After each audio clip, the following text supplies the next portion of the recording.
from Fargo and serving you on TV, online, and on the go. This is Valley News Live at noon.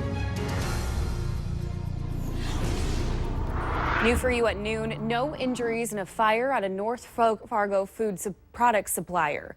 The fire was reported just after 10 this morning at the SunOpta sunflower plant. That's just off 39th Street and 15th Avenue North. Fargo Fire Battalion Chief Craig Nelson says the fire started in a wall. He says they were very concerned it might spread, but he says they were able to contain it to the building's second floor. Nelson says they haven't figured out yet what caused the fire, but with the warm temperatures forecast for today and this week, they're not taking any chances. As they come out after they've been working, we have them drink water, and then FM ambulance is on scene, and we actually have each person that was inside on their air tank. When they come out, they get checked out by FM to make sure that they're not getting dehydrated. Stay with Valley News Live for updates on this developing story. Authorities in Louisiana are getting clues today as to what motivated Sunday's deadly ambush on police officers in Baton Rouge. Police say the officers were responding to calls of shots fired when they were ambushed at a gas station. At least 3 officers were killed and 3 others were injured. One of those hurt is still in critical condition. The 3 deceased officers have been identified as Deputy Brad Garafola, Officer Montrell Jackson, and Officer Matthew Gerald. Police identified the suspect as 29-year-old Gavin Long of Kansas City, Missouri. He spent 5 years in the Marines as a computer specialist, including a tour of duty in the Middle East. We're also learning that Long was active online, posting several videos recently that seemed to urge viewers to, quote, fight back against oppressors.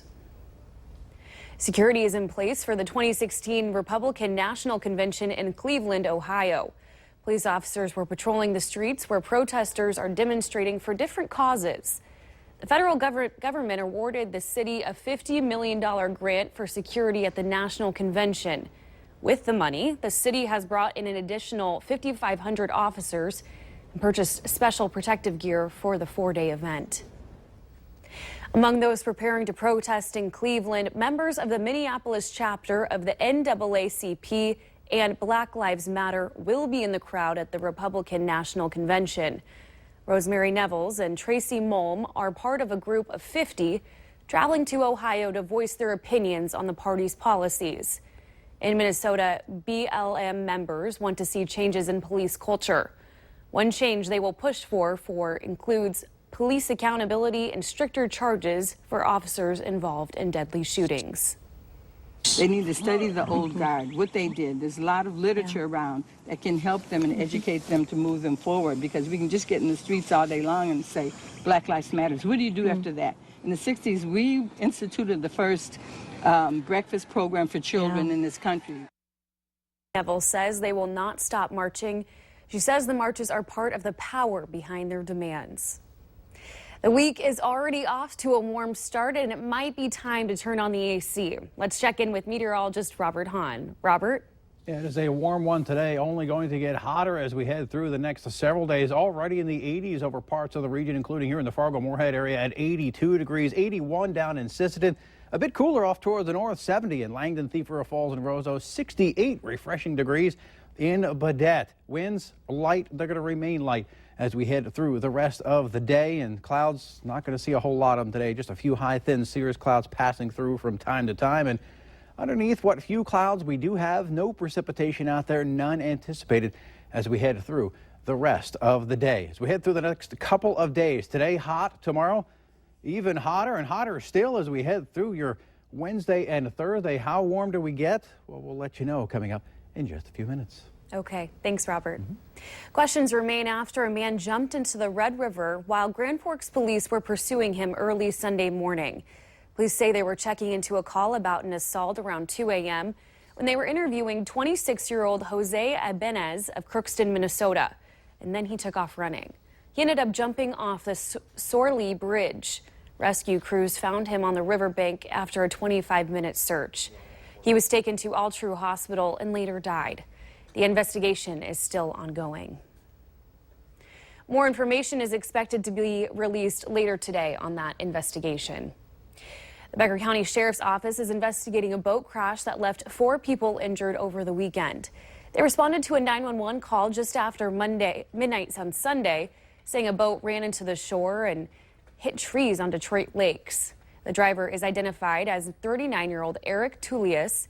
He was riding with 3 passengers, 39-year-olds Jolene Tullius and Jody Johnson and 43-year-old Matthew Johnson. They were all taken to St. Mary's Hospital in Detroit Lakes with non-life-threatening injuries. The cause of the crash is still under investigation. A man accused as the source of heroin that led to the near deaths of 2 people in the Fargo area has reached a plea deal on federal drug charges. Gregory Krutzinger of Moorhead pleaded guilty on July 14th to a felony charge of conspiracy to possess with intent to distribute a controlled substance resulting in serious bodily injury. Police say he had been selling heroin from his apartment in South Moorhead, and the charge carries a maximum sentence of life in prison, but prosecutors have agreed to recommend less time in exchange for his guilty plea. Sentencing has been set for October. Minneapolis police are among the departments making immediate patrol changes in light of the recent police shootings. Each patrol car now has at least 2 officers. The police chief says that while the department hasn't received a direct threat, she doesn't want to wait to make any of the changes. And the presumptive Democratic presidential nominee Hillary Clinton will be in the Twin Cities today. Clinton will be speaking at the American Federation of Teachers Convention at the Minneapolis Convention Center. The speech is scheduled for tonight. And this will be Clinton's first major visit to the state since early March on the day of the Minnesota caucuses. At least 15 people are hurt this morning after 2 buses collided in the Lincoln Tunnel. Take a look at this video. Chopper video from over the top of the accident shows paramedics attending to people at the scene. The crash happened a little after 8 a.m., causing over a 2-hour delay for those using the tunnel. Now, there's no word yet on what may have caused that collision. Officials say those who were hurt in the accident are thought to only have minor injuries. Crews are now working to move the buses away from the underpass. An American student has now been confirmed among the dead from last week's truck attack in Nice. The University of California, Berkeley says the body of 20-year-old Nicholas Leslie has been identified. There were 2 more arrests on Sunday as police hunt for possible accomplices. They released the killer's ex-wife without filing any charges.